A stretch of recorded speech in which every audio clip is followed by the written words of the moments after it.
Mirëmbrëma të nderuar shikues. Sonte do të flasim për Tetovën, qytetin e 2 universiteteve, por që i mungon një park publik. Qytetin ku qend e ndacak vërshojnë në çdo cep, mbeturina kondurmojnë gjithandej, mungesë parkingjesh, ajri ndotur, e sfida të shumta të tjera me të cilët përballen çdo ditë qytetarët e Tetovës. Për të folur më shumë, pra rreth qytetit të Tetovës, qytet i cili edhe 4 vite më vonë pret një mirëqeverisje, pret transparencë dhe llogaridhënie. Për të diskutuar detajisht se çfarë janë sfida dhe çfarë nuk është bërë në Tetovë dhe çfarë do të bëhet për 4 vitet e ardhshme, ne kemi nderin që sonte bashkë me ne në studio është kandidati i koalicionit Aleanca Kombëtare për Integrim, zoti Bajram Rexhepi. Theksojmë se i ftuar në përballje direkte ka qenë edhe kryetari aktual i komunës së Tetovës, zoti Bilal Kasami, por i njëjti ka refuzuar pjesëmarrjen e tij në këtë përballje. Ndërkaq tani për të parë një prezantim më detajuar për profilin e zotit Bajram Rexhepi, ju ftoj të ndjekim kronikën e përgatitur nga televizioni Shenja bashkërisht për të rikthyer pasaj për të vazhduar intervistën.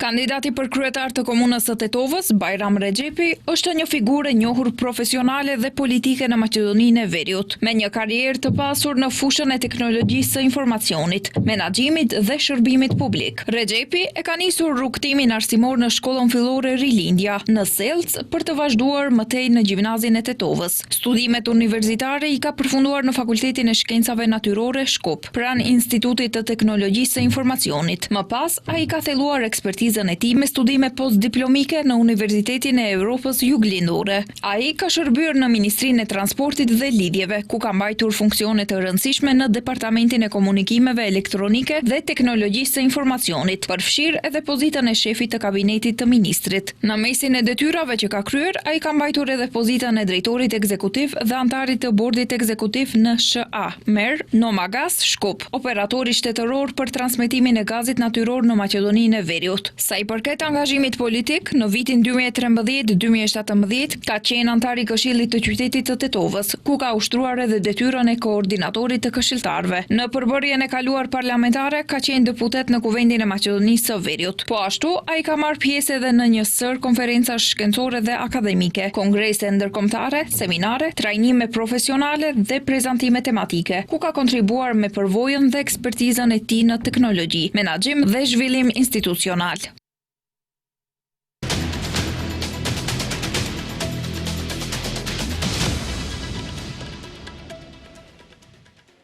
Mirëmbrëma zoti Rexhepi, mirë se erdhët.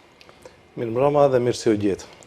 Ne në hyrje e potencuam që këtu është dashur të jetë, pra tesa është dërguar tek kryetari aktual i komunës së Tetovës zoti Bilal Kasami, por i njëjti ka refuzuar pjesëmarrjen e tij, kështu që duket krijuar një hapësirë të mjaftueshme për të shprehur vetëm ju. Si e vlerësoni këtë refuzim për përballje të kundërkandidatit tuaj? Është frikë për ballafaqim argumentesh, apo është arrogancë e tepruar, apo mund ndodhë që nuk i përjashtoni asnjërin prej këtyre?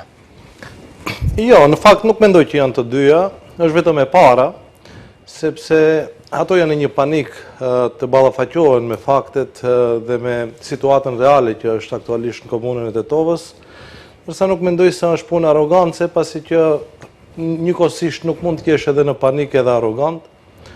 Ato duhet të gjenë një mënyrë që t'ju shpjegojnë tetovarëve se pse i gënjyen para 4 vitesh, edhe besoj se është frika që të ballafaqohen me këtë realitet. Juve nëse e shifni se çfarë ata premtuan për Tetovën para 4 vitesh, ne para do ditësh bënim një analizë me ekipet tona, edhe besoni që as edhe një premtim të vetëm që ata ju dhanë tetovarëve para 4 vitesh nuk kanë realizuar. Kishte bile ndër premtimet më prioritare ishin të radhitura 16, as edhe një të vetme nuk kanë realizuar në Tetovë. Përfshirë ato premtuan, ju kujtohet, në nënkalim në qendër të Tetovës, nuk e bën. Premtuan ndërtimin e stadiumit të qytetit, jo që nuk e bën, po fatkeqësisht sot kemi 2 tribuna më pak. Vetëm prolongohet. Absolutisht, po. premtuan ndërtimin e garazheve me kate, nuk i realizuan. Premtuan që të ndërtojnë shkolla të reja, jo që nuk ndërtuan, po përkundrazi e prishën edhe një ekzistuese që ishte. Sot kemi një shkollë më pak, kemi 2 shkolla të mbyllura fatkeqësisht në Tetov. Premtuan zgjidhjen e qendrave Ndacak, nuk i bën. Premtuan ndërtimin e disa pishinave, nuk e bën. Absolutisht as edhe një premtim të vetëm që ju dhan tetovarëve nuk e mbajtën. Kështu që unë mendoj se ato mundohen që të ikin kësaj përballje me këto fakte, me këtë realitet, po sigurisht që nuk do mund të ikin përballjes me qytetarët që duhet të ndodhë me 19 tetor, do të ishte shumë më burnore, shumë më fisme që kryetari aktuali i Tetovës të del t'ju shpjegojë tetovarëve pse nuk i mbajti këto premtime. Nëse ka pat ndonjë arsye, t'ju tregoj arsyet se pse nuk mundi të realizoj gjitha këto projekte që i premtoi para 4 vitesh, edhe të shkoj në shtëpi, do ishte shumë më e ndershme të ndodhte kjo se sa të vi, edhe mbas 4 vitesh të jap premtimet e njëjta, gënjeshtrat e njëjta.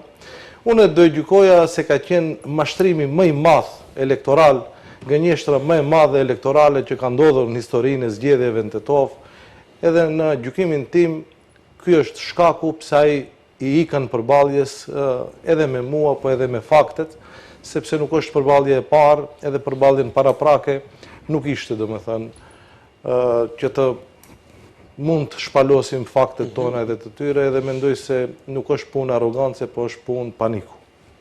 Pra, në bazë këtij shpjegimi, ju vlerësoni se saktësisht janë 16 projekte prioritare që kanë qenë vitin 2021, që 4 vite më vonë asnjëri prej tyre nuk është realizuar, dhe kjo bazë e dështimit mjaftueshëm ka qenë pra një arsye shtesë për të mos u përballur me ju këtu ballë për ballë. Po, zoti Rexhepi, në prezantimin hyrës të biografisë tuaj, u potencua që veni nga një profil menaxherial, pra karrierën politike keni filluar diku nga viti 2013. Dhe ju nga ky pozicion të qenurit një menaxher dhe duke qenë ushtrues si profesionit tuaj në pozita të ndryshme, çfarë mendoni, çfarë mund ta freskoni juve qeverisjen lokale në komunën e Tetovës? Po, unë kam qenë edhe në sektorin publik, edhe në atë privat. Do me thënë, kam qëndruar në të 2 anët e tavolinës, edhe i kam parë problemet realisht, ashtu si që duhet të shef një menaxher. Ka qenë një histori suksesi, patjetër që ta themi, për shembull në ndërmarrjen e fundit në shoqërinë aksionare ku kam qenë unë menaxhues, ka qenë ndër kompanitë më të suksesshme shtetërore. Ne atë ndërmarrje për shembull e gjetëm me vetëm 15 apo 16 punësuar, e gjetëm me zyra për rreth 60 metra katror me qira, pas një veturë zyrtare, e gjetëm me borxhe të shumta dhe e lam atë kompani me 80 milion denar fitim. Pas një borxh, e lam me rreth 10.000 metra katror hapësira të ndërtuara që do jenë në shërbim të asaj kompanie. Ne ndërtuam rreth 180 kilometra të gasjellësit të rrjetit të transmisionit të gazit në të gjithë Maqedoninë e Veriut. Zgjodhëm rreth 4.500 ekspropriime për rreth 2 vjet e gjysmë, por nuk ka qenë vetëm kjo, domethënë unë kam punuar edhe në sektorin privat, unë kam qenë drejtori një kompanie franceze për një periudhë, drejtor regional, një kompanie me rreth 13.000 të punësuar, kemi punuar gjithandej nëpër Evropë, në lindjen e mesme, në shumë vende të Afrikës. Kështu që ishte një përvojë jashtëzakonisht e rëndësishme që ne të bëjmë edhe komparacionin me vendet e rajonit, me vendet e Evropës, funksionimin e sistemeve të ndryshme tarifore, mënyrën e menaxhimit të projekteve. Kemi menaxhuar njërin ndër projektet më të mëdha në lindjen e mesme dhe mendoj që të gjithë këtë përvojë do mund ta shfrytëzojmë që ta vendojmë në funksion të zgjidhjes së problemeve në qytetin tonë, pasi që aktualisht është një situatë alarmante dhe kjo kërkon zgjidhje emergjente, sepse Tetova nuk meriton kështu. Po, pikërisht në këtë drejtim, zoti Rexhepi, ju vetë se potencuat në fjalën tuaj hyrëse për mos premtimet e realizuara, pra premtimet që kanë qenë prioritare nga pushteti aktual në Tetovë dhe që nuk janë përmbushur asnjëri prej tyre, po si mund na përkufizoni dhe të na qartësoni se cilat janë problemet kryesore me të cilat përballen qytetarët e Tetovës dhe atë që e potencuat edhe vetë ju problemet cilat kërkojnë zgjidhje emergjente? Problemi më i madh është menaxhimi. Do të thënë, aktualisht në komunën e Tetovës është krijuar një grup njerëzish që të vetmin angazhim e kanë domethënë korrupsioni. Ato gjithë ditën, gjithaj grup njerëzish që sillen rreth menaxhmentit aktual të komunës Tetovës janë aty vetëm për çështje lukrative dhe kanë bërë aq shumë keqpërdorime sa që reflektohet në çdo sektor të jetës së përditshme të qytetit tonë. Duke filluar nga urbanizmi, që është në një gjendje të mjerueshme, ato premtuan sjelljen e planit gjeneral urbanistik nuk e sollën, të vetmet plane detale urbanistike që aktualisht janë duke u miratuar nga komuna e Tetovës janë planet e ndërtuesve, do me thënë nuk i sjell komuna, nuk i planifikon komuna, nuk i përpilon komuna, po i përpilojnë ndërtuesit. Edhe në sferën e urbanizmit është shkaktuar një kaos i përgjithshëm, kështu që kjo do ishte ajo më e theksuara. Po, ne do të flasim edhe për urbanizmin veç e veç, po e cilësoni se një nga problemet kryesor me cilë përballen qytetarët e Tetovës, pra është dështimin e menaxhimit në qytetet. Absolutisht, po do me thënë pasi që këta njerëz nuk merren me zgjidhjen e çështjeve që janë të interesit publik, po në komunë aktualisht flitet vetëm për korrupsion, vetëm për krim, dhe kjo shkakton problem në të gjitha sferat tjera. Është një dështim total në sferën e komunikacionit, të parkingjeve, në pastrimin e qytetit, të ujit të pishëm, të arsimit, kulturës, sportit. Do të thënë, ka qenë një dështim në të gjitha sferat e jetesës që ndihet çdo ditë nga qytetarët e komunës tonë. Nga oponentët tuaj, zona e Tetovës konsiderohet si zonë e humbur elektorale për opozitë të cilës i takoni edhe ju. Si vlerësoni ju nga puna dhe vizita juaj në terren? A ka vullnet pozitiv dhe a ka optimizëm për ndryshim në qytetin e Tetovës? Jo, ato e bëjnë këtë propagandë vetëm për të ruajtur moralin e antarësisë vete, njerëzve klientelistë që kanë rreth vetes, sepse besoni ose jo, në Tetovë nuk ka as edhe një njerit vetëm që do i votonte udhëheqësinë aktuale, udhëheqësinë në ikje, që nuk janë të lidhur për ndonjë interes. Kështu që ato e bëjnë këtë propagandë se Tetovën e kanë të fituar, ndërsa faktet flasin krejtësisht ndryshe. Në të gjitha matjet e opinionit publik, në gjitha anketat, në gjitha analizat që ne kemi bërë, dallimi është shumë i madh. Në anketat e fundit rezulton se dallimi do jetë mbi 11-12% në favorin tonë. Kjo reflektohet duket edhe në vizitat e përditshme që kemi në terren.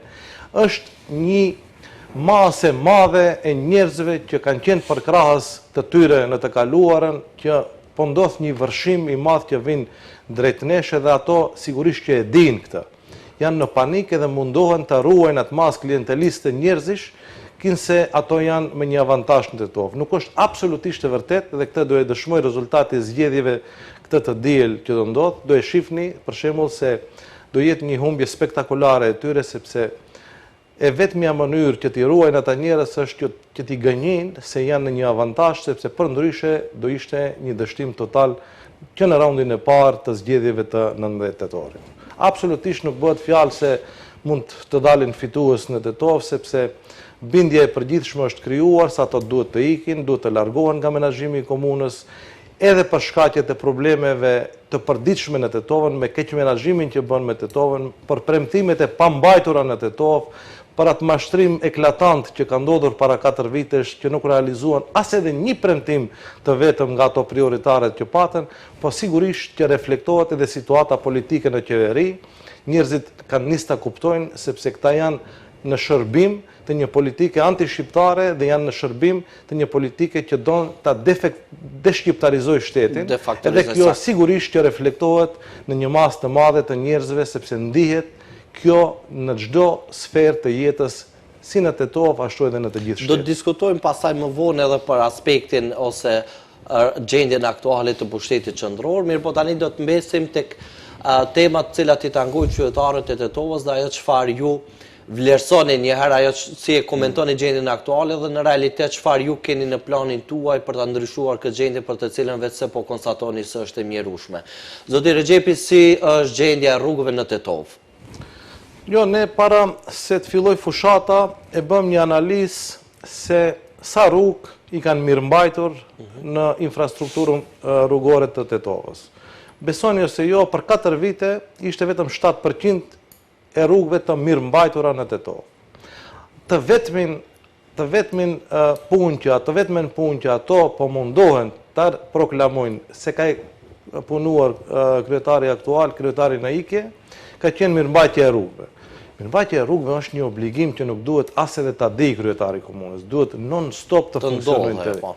Ato nuk janë projekte, ato janë mirëmbajtje dhe është një përditshmëri që duhet të ndodhë.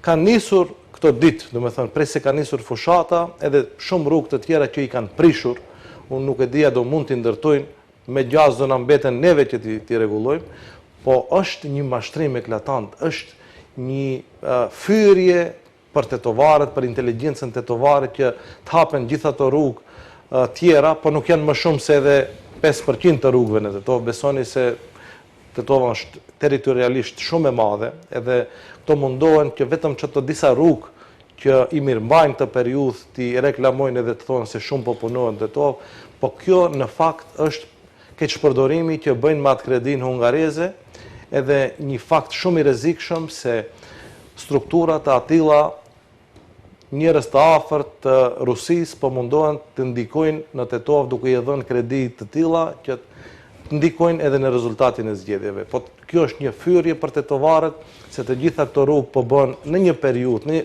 gjatë kampanjës zgjedhore, edhe fakti më trishtues është se këto rrugë do duhet t'i paguajmë ne, sepse ato nuk paguhen sot, edhe këto rrugë nuk duhet ndodhin, të ndërtohen, të riparohen gjatë periudhës para zgjedhore, sepse dihet që do i paguaj udhëheqësia e ardhshme komunale, kështu që është një mashtrim eklatant që tetovarët e njohin shumë mirë. E kanë kuptuar. Absolutisht që. Zoti Rexhepi, çështjet e urbanizmit ju mbase i përmendët, edhe në fakt që në pushtetin lokal urbanizmi mbetet një temë shumë e ndjeshme për banorët. Jo në paraqitjet tuaja publike që keni pasur, ju kemi ndjekur me kujdes dhe keni akuzuar edhe për ndërtime pa leje. Madje duke përmendur konkretisht edhe projektin që ka të bëjë me bulevardin Boris Kidriç. Në çfarë bazoni zoti Rexhepi këtë akuzë? Po ne bëm një kërkesë për qasje në informacionet publike deri te komuna e Tetovës të na japin lejen e ndërtimit për atë bulevard. Edhe komuna u përgjigj, ne kemi prezantuar këtë dokument në publik, nëse doni ju a dërgojmë, që ta shihni se vetë përgjigja e komunës ka qenë se ky bulevard po ndërtohet me leje rekonstruimi. Tani leje rekonstruimi bëhet vetëm për rrugët që gërryhen edhe ju shtrohet asfalt. Nuk bëhet për një rrugë që ka qenë 5 metra me gjerësi prej 5 metrash, ndërsa aktualisht po ndërtohet bulevard me rreth 20 metra. Është bulevari më i çuditshëm që ndërtohet në botë. Është një tallje, është një fyrje për tetovarët. Edhe në një procedurë normale, ky bulevard duhet të ndërtohet konform me planin detaj urbanistik, duhet të bëhet përpilohet një projekt ideor, duhet të përpilohet një projekt themelor, edhe leja e ndërtimit jepet në bazë të projektit themelor. Nuk mund të leja e ndërtimit jetë një faqe. Leja e ndërtimit definon çdo detaj të një bulevari, edhe infrastrukturën nëntoksore, edhe gjerësinë e bulevarit, lartësinë, trotuaret edhe gjithçka tjetër. Ndërsa këto janë përgjigjur vetë se e bëjnë me leje rekonstruimi, domethënë është dokument i lëshuar nga vetë udhëheqësia në ike e komunës. Që bien kundërtën e me atë që ka ndodhur në terren. Absolutisht nuk është e vërtet se ka patur leje ndërtimi për atë bulevard. Leja ndërtimit ka formë ligjore se si jepet, po besoni ose jo, është udhëheqësia, është aktualisht është udhëheqësia më analfabete që ka patur ndonjëherë komuna e Tetovës. Analfabetizëm i skajshëm institucional që po ndodh në Tetovë. Edhe pastaj e nxjerrin përgjigjen ditën e njëjtë se thotë ka qenë leje rekonstruimi dhe ndërtimi. Nuk ekziston termi i tillë në ligj. Këta njerëz nuk kanë lidhje me ligjet. Besoni, absolutisht ligji është një gjë e pa njohur për udhëheqësinë aktuale për ato njerëz që rrotullohen rreth këtyre njerëzve, rreth udhëheqësisë në ike. Besoni ose jo, edhe gjitha rrugët tjera, edhe çdo projekt tjetër infrastrukturor në qytetin tonë sot ndërtohet pa leje ndërtimi. Ishim dje në Kodrën e Diellit, besoni rrugë të tëra brenda Parkut Nacional ndërtohen jashtë planit detaj urbanistik pa leje ndërtimi, pa mbaruar procedurat e eksproprimit, që është një çmenduri të ndodh kur komuna nuk është e aftë edhe vetvetes të jap leje ndërtimi. Besoni se gjithçka është improvizim, gjithçka është që të bëhet një mashtrim për tetovarët se kinse po punohet diçka. Në fakt, janë improvizime të çuditshme që ne patjetër do duhet një ditë nisim të rregullojmë se nuk meritojnë tetova të udhëheqen nga një analfabetizëm institucional i skajshëm që për Tetovan, kryeqendrën tonë, qytetin e 2 universiteteve nuk i ka hi absolutisht. Rasti monopoli, rast për cilën ka dëgjuar çdo qytetar mbas e këtij vendi, jo vetëm i Tetovas. Një rast ku pas ndryshimeve të planit urbanistik, prona publike është shitur për 7.000 euro, apo që i bie 1 euro për metër katror. Çfarë ndodhi konkretisht, zoti Rexhepi, në këtë rast, kush e miratoi dhe si ndodhi ky proces? Atje, te ky projekt, aty ka qenë një strukturë e madhe, e organizuar, që e ka bërë këtë keq përdorim masovik të ta quaj, keq përdorim shekullor në Tetovë. Aty mbas edhe krim financiar i buxhetit të komunës. Absolutisht po. Janë bërë shumë shkelje ligjore, domethënë nuk është ndruar plani një herë, është ndruar disa herë. Çfarë ka ndodhur konkretisht? Prej destinimi planit prej A2, domethënë për destinim banesor, është ndryshuar që të bëhet për destinim G2, që të bëhet për ndërtim për objekte industriale. Në këtë rast, kur është për objekte industriale, për industri të lehtë në fakt, mund të shitet për 1 euro metrin katror. Pastaj e kanë ndryshuar edhe një herë, e kanë bërë A2, që të mund të jepet leje ndërtimi. Po, në këtë fazë janë bërë disa shkelje ligjore eklatante, pasi që procedura e riformimit të parcelës nuk ka qenë konform me konditat ligjore, e para. E dyta, në atë rast, kompania ka qenë në falimentim. Tetovo Tabak ka qenë në procedurë falimentimi, edhe kompania që është në falimentim nuk guxon as të blej, as të shes. Ashtu është definuar me ligj. Ato në procedurë, gjatë procedurës falimentimit e kanë nënshkruar marrëveshjen për shitjen e tokës. Ndërkohë, kompania Blersi, që e ka blejt prej Tetovo Tabak, ka bërë një kontratë paraprake, do me thënë, kjo ka qenë gjithçka e planifikuar, e ka bërë kontratën paraprake për riblerjen e asaj prone. Konkretisht, komuna ja ka shit për 7.000 euro Tetovo Tabak, ndërsa Tetovo Tabak, pastaj kompanisë tjetër, ja ka shit për 5.500.000 euro. Do duheshte që këto mjete të hynë në buxhetin e komunës, të paguhen në buxhetin e komunës në bazë vlerës reale të pronës.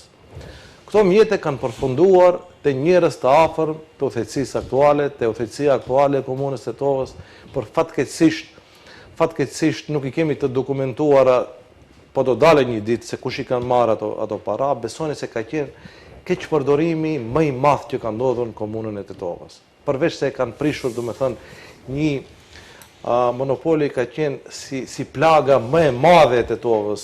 Shumë njerëz e ndinë si objekt vuajtjesh, ku do duhet të ndërtohet një lapidar që të përkujtohen gjithë ato viktima, gjithë ato vrasje, gjithë ato maltretime, aty në ndërkohë e kanë shit, e kanë dhënë falas. Kështu i bie që e kanë dhënë falas.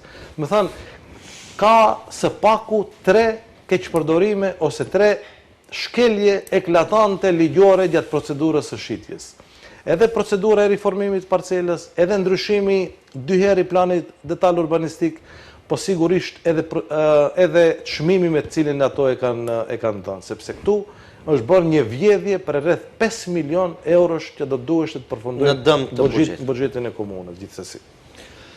Mungesa e transparencës sjell deri tek dyshimet apo dilemat për keqpërdorime të mundshme. Ju si qytetari i Tetovës dhe tani si kandidat për qenë kryetar komune, se vlerësoni transparencën aktuale në qytetin e Tetovës dhe në këtë drejtim, a keni të hartuar në planin tuaj me cilin po garoni se gjitha tenderet, mbasi është edhe obligim ligjor, por gjitha marrëveshjet dhe kontratat do të publikohen dhe do të jenë të çastshme për qytetarët? Absolutisht po, që do ta bëjmë, sepse kjo nuk është që duhet të premtohet, kjo është obligim ligjor.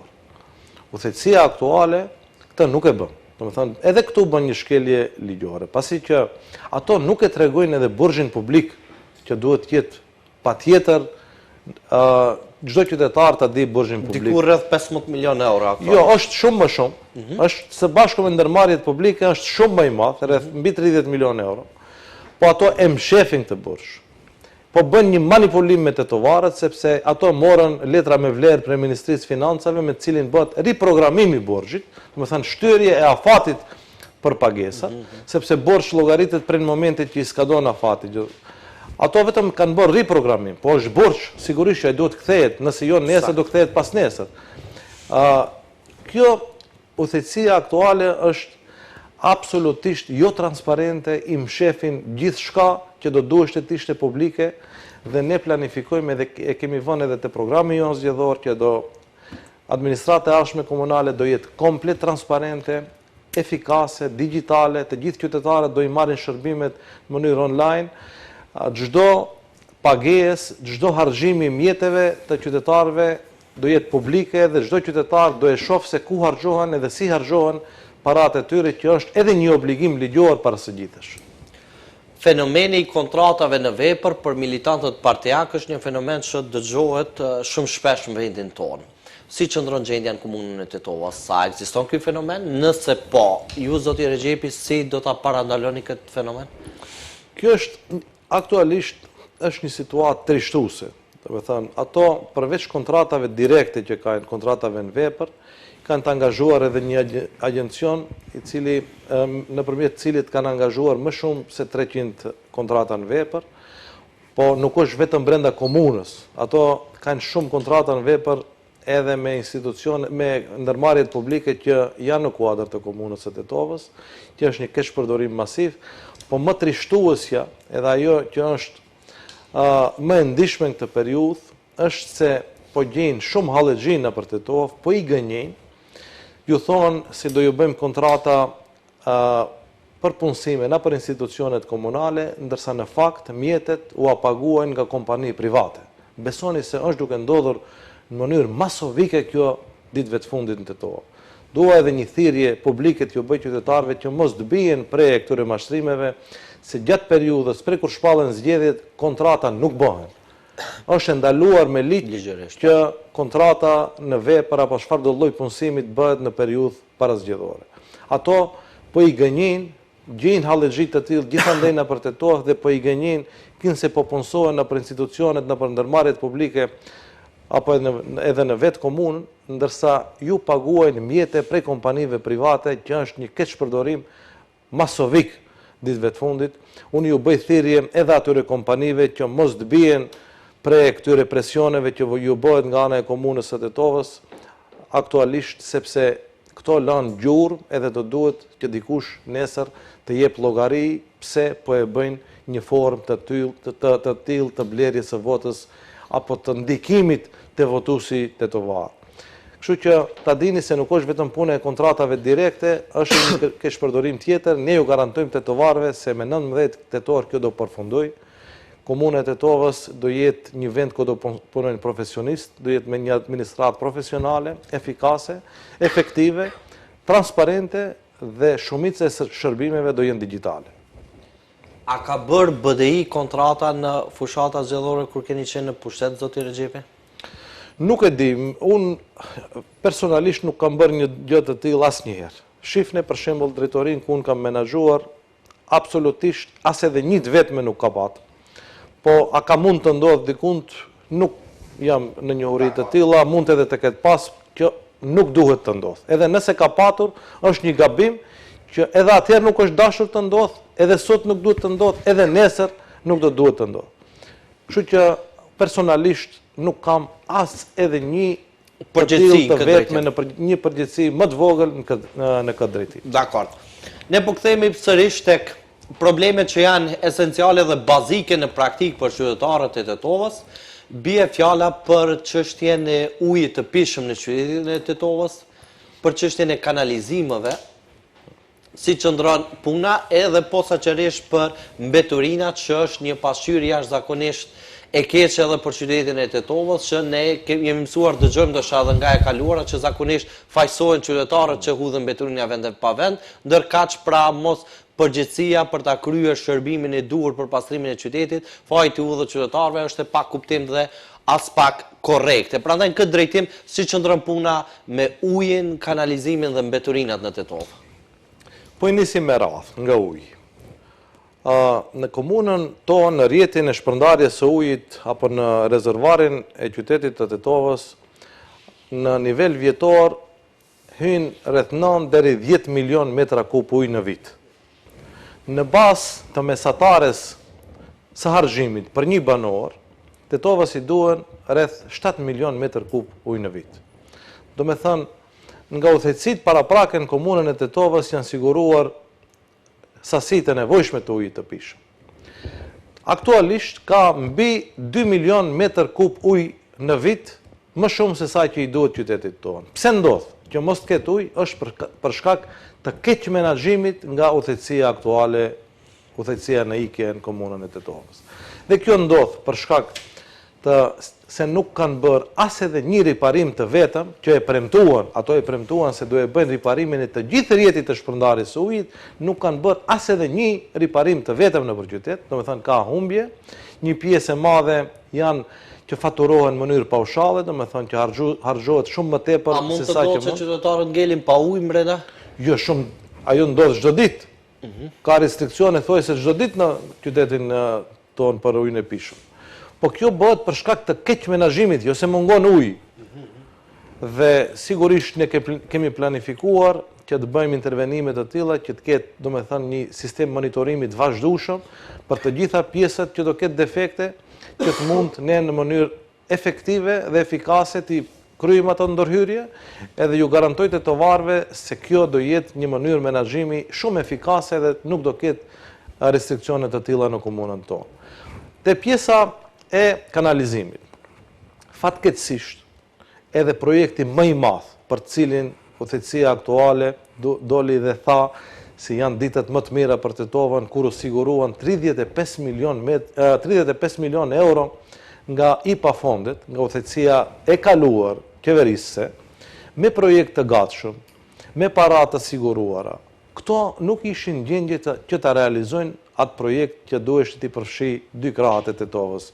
Xhepçishtin porojnë edhe 2 reçicat. Reçicën e vogël edhe që vjetët kanë qenë ndara, por nuk është zhvogluar. Absolutisht po. Do me thënë, kjo procedurë është anuluar, procedura... Janë kthyer mbrapsht fondet. Jo, nuk janë kthyer mbrapsht. Është anuluar procedura e prokurimit publik. Edhe nuk e di se çfarë ndodh atje, ne do duhet patjetër që ta realizojmë këtë projekt, por nuk është vetëm kjo. Edhe pjesë tjera të komunës Tetovës, të qytetit Tetovës, aktualisht janë pa rrjet kanalizimi, sepse bëhen ndërtime të paplanifikuara, jo në konform me planet detale, nuk e planifikon komuna ndërtimin, sepse nëse kapaciteti, për shembull, i një rrjeti të kanalizimit është për 200 kyçje që të jetë, ato kyçin 500, edhe krijohet për shembull një tollovi, një ngarkesë tepërt në për shumë pjesë të qytetit tonë, dhe kjo e dëmton shumë rrjetin e kanalizimeve, si atë atmosferike dhe tjetrin, e ujrave të zeza, edhe ju garantojmë tetovarëve se ne do kemi një përkushtim të jashtëzakonshëm që kjo temë të mbetet një e kaluar, sepse është turp që në vitin 2025 në komunën e Tetovës ne të flitet për kanalizime. Pjesa dërmuese e malësisë së Sharit apo 90% nuk kanë kanalizime, as edhe një të vetëm nuk kanë bërë, as edhe një kolektor të vetëm nuk kanë bërë për këto vise, kështu që ka qenë një dështim total në këtë pjesë. Ashtu si edhe te pjesa e menaxhimit me mbeturinat, ju kujtohet se ato premtuan komplet diçka tjetër, ato e shitën, e dhanë në dorë të një operatori privat, ka qenë një keq përdorim masovik. Aktualisht kjo ka ndikuar që çmimet të 2 fishohen, bile edhe të 3 fishohen, ka ndryshuar edhe metodologjia se si bëhet faturimi, sepse nuk ka asnjë logjik elementare që faturimi për mbeturinat të bëhet në bazë të metrit katror, në bazë të hapësirave, ajo duhet të jetë në bazë të numrit të banorëve, sepse mbeturinat nuk i gjeneron hapësira, po i gjenerojnë banorët. Sakt, mundet ka raste kur me një shtëpi banojnë 2 banorë, por kanë shumë katror, ndërkaq sasia e mbeturinave logjikisht i bie që shumë e ulët se sa. Po, kjo është një anomali ndër të shumtat, sepse nuk është anomalie vetme. Ka anomali të tilla sepse aty aktualisht në uthetësinë aktuale nuk ka njerëz që mendojnë për zgjidhjen e këtyre problemeve, se kanë prioritete të tjera, nuk e kanë prioritet zgjidhjen e këtyre çështjeve. Dhe kjo ka ndikuar që aktualisht në Tetovë të ketë rreth 10.000 familje në procedura përmbarimore që presin të bllokohen llogaritë, sepse ka qenë një zhvatje e çuditshme, e tepruar që ka ndodhur me qytetarët e Tetovës, jo vetëm, do me thënë, edhe shumë tjera ka patur të tilla, po sidomos te pjesa e menaxhimit me këto mjete ka qenë një keqpërdorim masovik, edhe ne planifikojmë që këtë ta anulojmë menjëherë, që ta ndryshojmë metodologjinë, që kjo të bëhet në bazë të numrit të banorëve, jo në bazë të hapësirave, po nuk është e vetmja. Shifni edhe kompanitë, edhe ndërmarrje tjera, shërbime tjera që ofron komuna. Shifni ndërmarrjen e parkingjeve, dashur miq. Ndërmarrja e parkingjeve punon me humbje. Kjo nuk ka logjik elementare të ndodhë. Ti shfrytëzon hapësirat publike të qytetit, ju merr para qytetarëve për hapësirat publike, edhe krijon një ndërmarrje e cila punon me humbje. Do ishte shumë më e thjeshtë, shumë më e logjikshme që të hiqet pagesa për komplet të hiqet pagesa, të bëhet falas, edhe qytetarëve nuk ju merr mjete, edhe ndërmarrja nuk gjeneron humbje. Po nuk është e vetmja, është edhe ndërmarrja e transportit që punon me humbje. Ne e lam ndërmarrjen e transportit, ka qenë periudhën e kaluar me rreth 5 autobus, aktualisht nuk ka, më duket se 3 janë në qarkullim. Edhe kjo ndërmarrje gjeneron humbje. Edhe paramendoni çfarë anomalish, çfarë punësh të pakuptim të ndodhin, kjo ndërmarrje ka marrë obligimin që të ndërtoj stadiumin. Ndërmarrja që gjeneron 300.000 euro humbje në vit, duhet të ndërtoj stadiumin me 10 milion euro investim. A ka logjik kjo punë? Kjo është një tallje me tetovarët. Kjo është një tallje, një fyrje për inteligjencën tetovare. Edhe dalin lavdrohen se po ndërtojmë stadium, ndërkohë që i prishën 2 tribuna, edhe këtë duhet ta investojnë ndërmarrja që ka 300.000 euro humbje në vit, duhet të investojë 10 milion euro.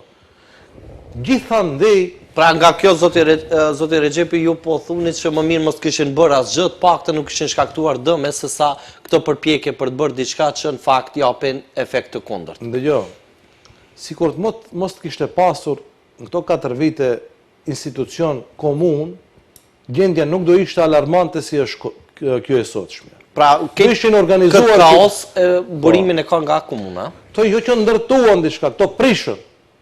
Mos kishte qenë institucioni komun, do organizoheshin qytetarët vetë, do i kryenin çdo obligime, çdo shërbime, do i rregullonin vetë, nuk do ishte as kjo vjedhje që ka ndodhur për këtë periudhë, as ky keqpërdorim masiv që ka ndodhur, po edhe prishje, se këto prishën stadiumin, prishën shumë rrugë, prishën shkolla të mesme, do me thënë shumë më keq se para 4 vitesh është situata në komunën e Tetovës, në çdo aspekt ta marrësh. A dashta e kishim edhe në planifikim pyetje të radhës se për juve edhe si banori Tetovës ka qenë më mirë në qeverisjen e zonës Teuta Arifi apo aktualisht të zotit Kasami? Ndëgjoj. Janë bërë gabime mandatet e kaluara dhe për këtë e dhanë verdiktin qytetarët në vitin 2021. Sigurisht që verdiktin atëherë e treguan tetovarët. Sot në këto zgjedhje, verdikti jepet për këto 4 vjet të keq menaxhimit të udhëheqësisë në ikje të komunës. Pra ju po vlerësoni se siç dënuan në vitin 2021 qytetarët, do të dënojnë edhe tani? Absolutisht që po. Do ishte një çmenduri nëse do ndodhte që tetovarët ti mundsojnë edhe 4 vite keq menaxhim me qytetin dhe me komunën tonë. Zoti Rexhepi, cilat janë prioritetet tuaja kryesore në planin tuaj për vitin 2025-2029, për mandatin 4 vjeçar? Po ne kemi definuar te programi jonë zgjedhor, kemi bërë një program të thjesht, për spari herë, një program shkruhet bashkë me qytetarët. Ne kemi vizituar çdo lagje, çdo vend banim, çdo fshat, kemi skanuar situatën aktuale në çdo aspekt dhe kemi shkruar një program shumë të zbatueshëm, të realizueshëm. Nëse e shifni të programi jonë zgjedhor, ka 3 shtylla kryesore. E para është, domethënë, urbanizmi dhe infrastruktura, e dyta është edukimi dhe zhvillimi ekonomik, dhe e treta është administrata digjitale, transparente dhe efikase. Po, ajo që është më e rëndësishme, ne duhet të bëjmë një komunë ku zbatohet ligji e para, ku ka zero korupcion, ku ka zero keq menaxhim, keq përdorim sigurisht.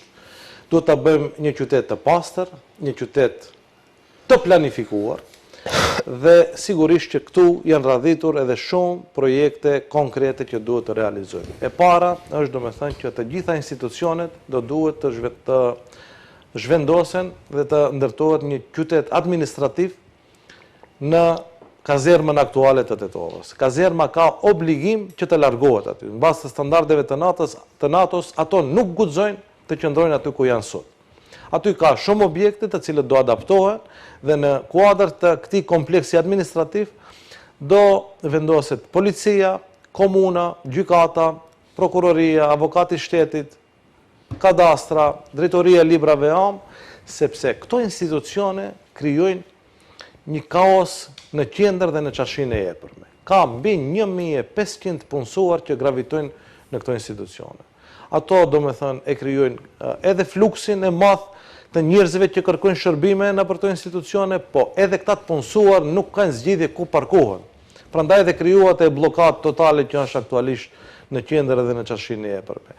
Ne këto institucione do ndërtojmë garazhe me parkingje me kate në disa pjesë të qytetit, po më e mira do jetë se te kazerma do mbetet rreth 150.000 metra katror park, i vetmi park në qytet që do jetë një park multifunksional në shërbim të qytetarëve dhe për spari herë Tetova do ketë parkun e qytetit. Po nuk është vetëm aspekti infrastrukturor, sepse ne planifikojmë që Bllagoja Toskën patjetër ta mbarojmë në të dy krahat, edhe në Drenovec, edhe deri te rreth rrotullimit e Mema, planifikojmë disa ndërhyrje të rëndësishme tjera, domethënë bulevarit të vazhdohet, bulevari Lindenit deri te pagesa rrugore e Gostivarit, disa rrugë të tjera që i kemi radhitur një nga një te programi jonë zgjedhor që do duhet të ndërtohen, që të çlirohet nisë Tetova të frymoj lirshëm, se tani aktualisht është komplet e bllokuar.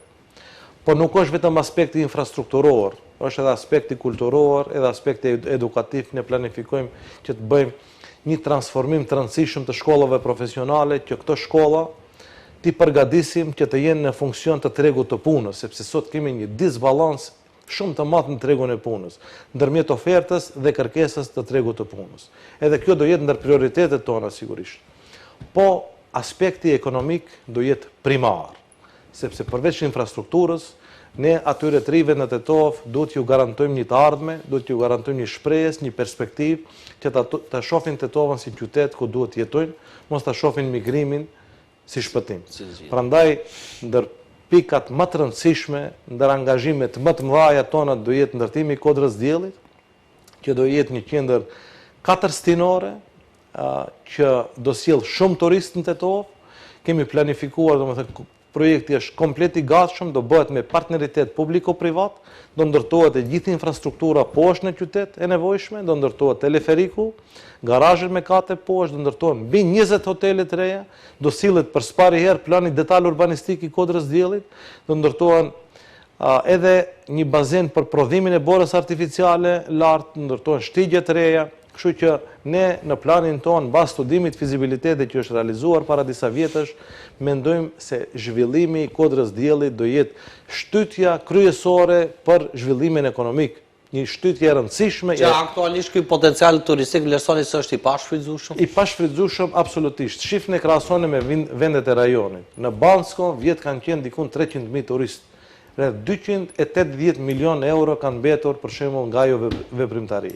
Kjo do jetë një shtytës për fillimin e zhvillimit të Tetovës, që do jetë një zhvillim i hofshëm, sepse kjo zhvillimi i kësaj veprimtarie do vënë lëvizje edhe shumë biznese tjera, dhe kjo do nisë ta rregullojë çështjen e ekonomike në Tetovë. Aktualisht, besoni ose jo, Tetova bruto prodhimi për banor i Tetovës është sa gjysma e mesatarës shtetërore. Do të thënë, kemi një kolaps ekonomik, një industri të paralizuar, as edhe një veprimtari nuk është funksionale, dhe ne për kushtimin kryesor do ta kemi që t'ju ndihmohet këtyre bizneseve, që të hapen vende të reja pune. Çdo investitor që do ketë nevojë të vinë në Tetovë, që do shpreh gatishmëri, komuna do jetë 100% e orientuar që t'i ndihmojë, jo ta zhvat. do i përgatisim gjitha dokumentacionet e nevojshme, do me thënë gjithë investitorët do ndinë partneritet të komuna dhe jo një palë që duhet të zhvatë, si që ndodhë sot. Edhe unë besoj se për 4 vite kjo do niset ndihet, do niset zhvillohet Tetova ekonomikisht, që përveç infrastrukturës, ne patjetër që të rive t'ju japim një shpresë se do kenë vende edhe ku të punojnë, do ketë rroga më të larta, do ketë perspektivë që të jetohet më mirë në Tetova, sigurisht. Çfarë plani keni për ndriçimin publik dhe se komentoni rastin e shitjes së ndriçimit publik ku në mesin e shumë humbjeve të tjera është edhe kjo për buxhetin e komunës së Tetovës, ku vlerësohet që humbja është diku rreth 1 milion euro brenda vitit. Është absolutisht e vërtet, është nga keqpërdorimet më të mëdha që kanë ndodhur nga udhëheqësia aktuale, sepse ndriçimi publik në nivel mujor në komunë duhet të derdhen rreth 9 deri 10 milion denar, ndërsa harxhimet aktuale ato i kanë 2 deri 3 milion denar në nivel mujor, do me thënë një përfitim enorm. Komuna këtu ka shumë pak hisen këtë pjesë, edhe një kontratë shumë e damshme për qytetarët e Tetovës. Ne planifikojmë që këtë kontratë me njëherë të prishim, sepse ato nuk i kanë përmbushur kushtet që është dashur në bazë të marrëveshjes t'i realizojnë. Edhe ne do themelojmë ndërmarrjen publike e rrugët e qytetit, rrugët e Tetovës, në cilën do jetë ingerencë dhe mirëmbajtje e ndriçimit publik, dhe këto mjete do shkojnë direkt në ndërmarrje komunale, do me thënë me mjete vetanake do bëhet kjo, pa e mira do jetë që këto mjete do shfrytëzohen edhe për punë tjera në Tetovë, se kjo ndërmarrje do ketë përveç ndriçimit publik edhe mirëmbajtjen e rrugëve, do e bëjmë do me thënë mirëmbajtjen e rrugëve me mjete vetanake.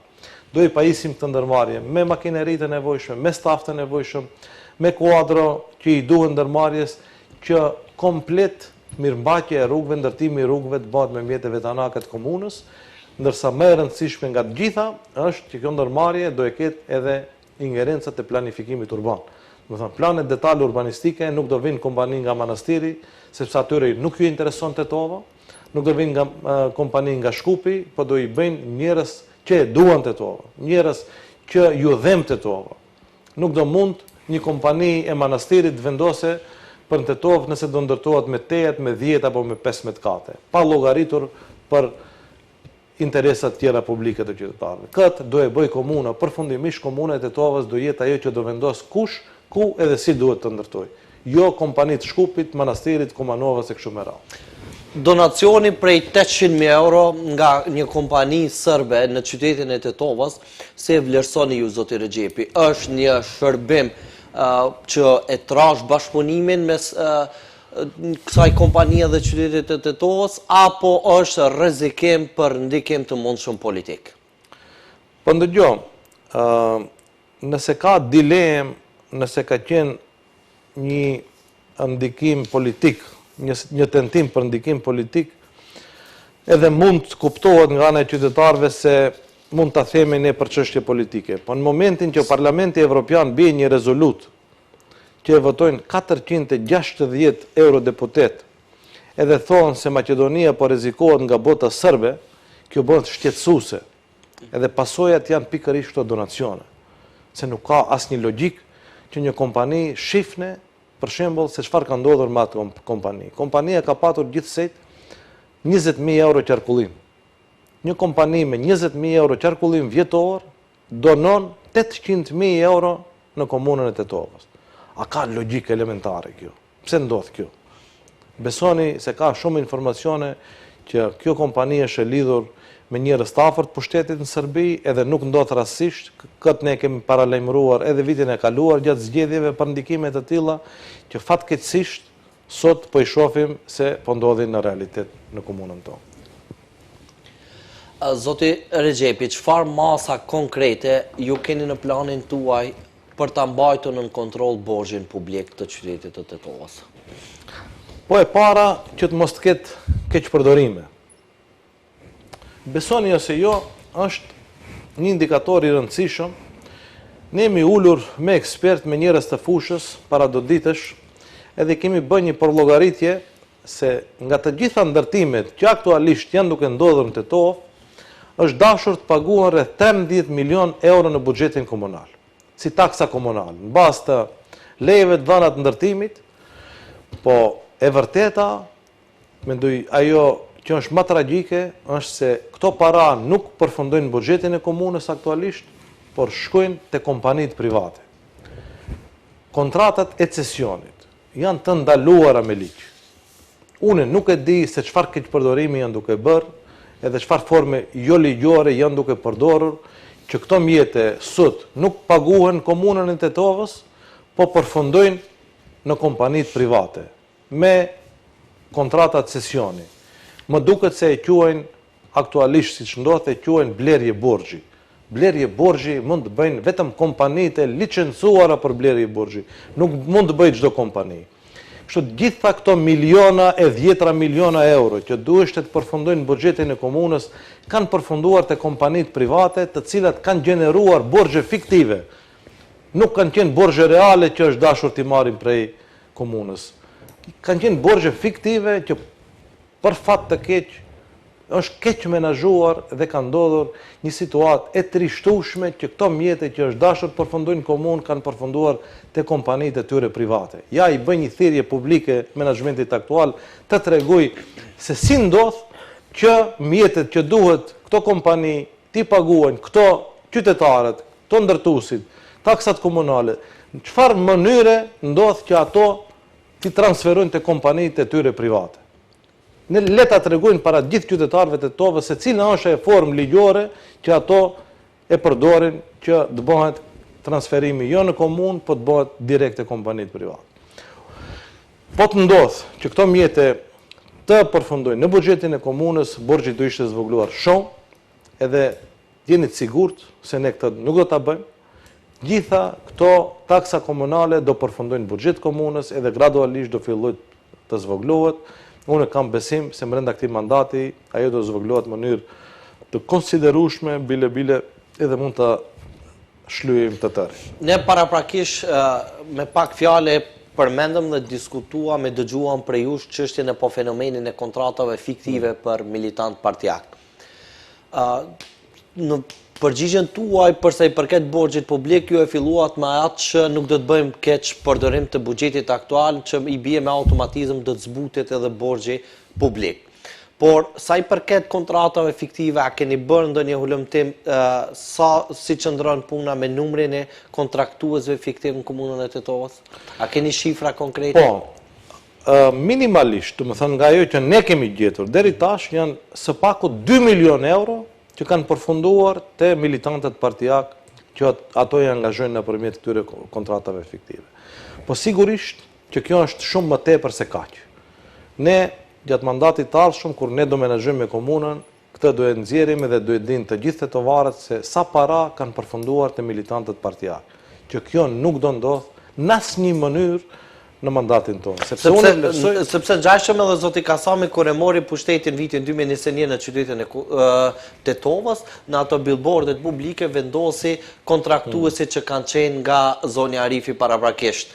Mirë po, nga kjo që ju po deklaroni, pra zoti Kasami vetëm ka ndrruar kontraktuesit, pra ka larguar ato që ishin në kontrat nga Teuta Arifi dhe ka vendosur shërbyesit e tij që ndryshe në zhargonin popullor pra njihen si militant partijak. Jo vetëm që i ka ndruar, po edhe i ka shumë fishuar. I ka shtuar, pra. I ka shtuar, sepse ishte ndër kritikat më të mëdha para 4 vjetësh, Sakt. se qytetarët menduan se ky nuk do ta bëjë të njëjtën, ky në fakt e bëri të kundërtën e asaj që e premtoi, jo që nuk e zvogëloi, po e rriti.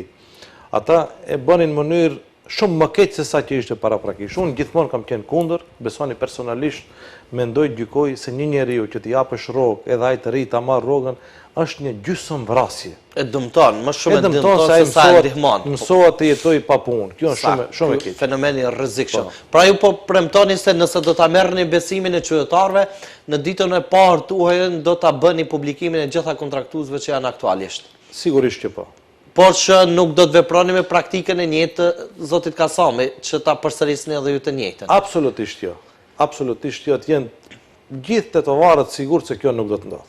Si e vlerësoni pushtetin aktual në pushtetin qendror të koalicionit vlen si përfaqësues të shqiptarëve në këtë përbërje qeveritare? Sepse pushteti lokal është temë në vete, mirë po ndërthurja dhe ndërlidhja për një funksionim efektiv në pushtetin lokal është e patjetërsueshme një bashkëpunim i frytshëm edhe me pushtetin qendror. Si vlerësoni ju pushtetin aktual, zoti Rexhepi, dhe çfarë mendoni, a do të kishit pas mundësi ju të keni një bashkëpunim me këtë përbërje qeveritare? Kuptohet nëse nuk do të ketë zgjedhje të parakoshme ashtu siç ka paralajmëruar edhe kryeministri i vendit. Jo, kjo që ndodh sot në nivelin qeveritar është një marrëzi. Është një servilizëm i skajshëm, sepse kjo qeveri nuk është bërë në bazë të negociatave, por atë që e ka ofruar kryeministri ju ka thonë që kjo është juaja dhe nuk guxoni as edhe të diskutoni për këtë. Shifni për shembull se çfarë po ndodh me sjelljen e tyre. Është një vazalitet i skajshëm. Është një përbuzje, është një nëpërkombje, është një situatë ku nuk do të dëshiroja edhe armikun më të madh ta shoh situata të tilla. Në gjykimin tim është se kryeministri Mickovski, këta njerëz që sot i ka në qeveri, i konsideron si robër lufte. Edhe po tallet me ta në mënyra të ndryshme.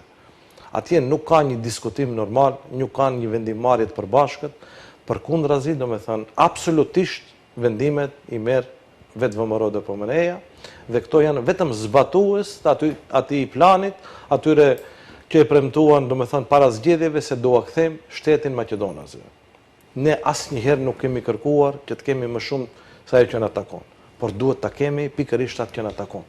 Këto në këtë mandat i sulmuan shtyllat kryesore të marrëveshjes sore. E larguan balansuesin, premtuan që do sjellin një ligj që nuk e kemi edhe pas 1 vjet e gjysmë. Ato duan të zhbëjnë gjuhën shqipe, deshën edhe vazhdimisht duan të bëjnë, që është fituar me gjak, është fituar me luftë, që nuk guxon të ndodhë, sepse kjo do të shkaktonte një problem serioz në shtet. Po bëjnë gjithçka, do të thënë që të zhbëjnë ato të arritura që ne si parti politike i bëm për këto 22 vjet. Ta kishin lënë aty ku e gjetën, do ishim shumë më të lumtur, po fatkeqësia është se po na kthejnë mbrapa. Dhe aktualisht situata politike e vendimmarrjes në qeveri është më keq se sa para vitit 2001. Për fat të keq, kemi një strukturë udhëheqëse që nuk kanë absolutisht plan që vendin të bëjnë pjesë të Bashkimit Evropian, sepse ajo nuk ju konvenon dhe bëjnë gjithçka që të bllokohet procesi i eurointegrimit. Nuk është absolutisht e vërtetë se futja e bullgarëve në kushtetut është shkaku kryesor, janë shumë shkaqe tjera që ne kemi paralajmëruar edhe gjatë zgjedhjeve të vitit të Mendon që mungon edhe vullneti nga pala shqiptare sa i përket ndryshimeve kushtetuese? Jo, po këto nuk i pyet njeri. E vetë kryeministri tha se këto nuk janë njerëz që kanë ndonjë ndikim. Në këtë drejtim a do të ishit njeri turpruar teksa ju mbani fjalë para mediumeve, nëse kryeministri do t'ju kalonte aty, do t'ju ndërprente fjalën? Jo. Besoni në shumë takime që kemi pat me qytetarët, ndër kërkesat e vetme ka qenë kjo. Mos të ndodhsh ajo. Jo. Sepse janë temat që ndodhen në pushtet lokal, po dalin edhe përtej Tetovës. Pra, ajo video ka vëshuar në gjithë qytetet e Maqedonisë së Veriut dhe natyrisht që ka prekur secilin shqiptar. Jo. Absolutisht jo. Ka aq burrëri, ka aq dinjitet, ka aq krenari, dhe ne që mos lejojmë situata të tilla, edhe të jeni të sigurt se ajo nuk do të ndodhë asnjëherë. Zotë Rexhepi, me që jemi në fund, ne e filluam me diskutimin apo komentimin tuaj për mungesën e përballjeve në debatet publike të kandidatëve që garojnë, sepse do të ishte më e pakta që mund ta bëjnë, pra kandidatët kërkojnë shumë nga qytetarët, ndërkaq më e pakta që mund ta bëjnë është të dalin dhe të ballafaqojnë faktet dhe argumentet e tyre në publik. A keni refuzuar deri në këto momente ju ndonjë përballje me Bilal Kasamin? Jo që nuk kam refuzuar, unë ja po i bëj thirrje publike. Le të zgjedh mediumin, kohën dhe vendin ku don të ballafaqohemi dhe unë jam i gatshëm që të gjitha aktivitetet tjera t'i lënë dhe të shkojnë këtë përballje. Absolutisht nuk refuzojmë asnjë përballje se nuk kemi nga çfarë të ikim ne. Ikjen e bëjnë ata. Dakor. Për krejt në fund, me pak fjalë, zoti Rexhepi, pse qytetarët e Tetovës duhet t'ju mbështesin juve dhe jo kundër kandidatin tuaj? Unë nuk do doja që qytetarët e Tetovës të më votojnë mua për shkak të keq menaxhimit që ka bë udhëheqësia aktuale. Unë dua t'i bind qytetarët e Tetovës se do vëmë standarde komplet të reja në mënyrën e funksionimit të institucioneve. T'jenë të sigurt se nuk do ketë keq menaxhim, do e zhdukim korrupsionin patjetër në komunën tonë, do bëjmë projekte për të cilat do ndihen krenar jo vetëm votuesit aktual, po edhe gjenerata tjera, do bëjmë një qytet që e ka të nevojshme kryeqendra shqiptare si duhet të duket, sepse Tetova është kryeqendra e shqiptarëve të Maqedonisë, edhe kryeqendra administrative, edhe kryeqendra kulturore, edhe kryeqendra sportive e kështu me radhë. Kështu që i ftoj të gjithë qytetarët e Tetovës që së bashku ta bëjmë Tetovën kryeqendrën e shqiptarëve ashtu siç meriton Tetova. Faleminderit zoti Rexhepi që ishit me ne. Suksese në garë. Faleminderit edhe juve për ftesën. Ndërkaq, juve shikues të nderuar, vazhdoni të ndjekni intervistat dhe përballet e radhës me kandidatët e komunave të tjera, deri atëherë mirëmbëjtje.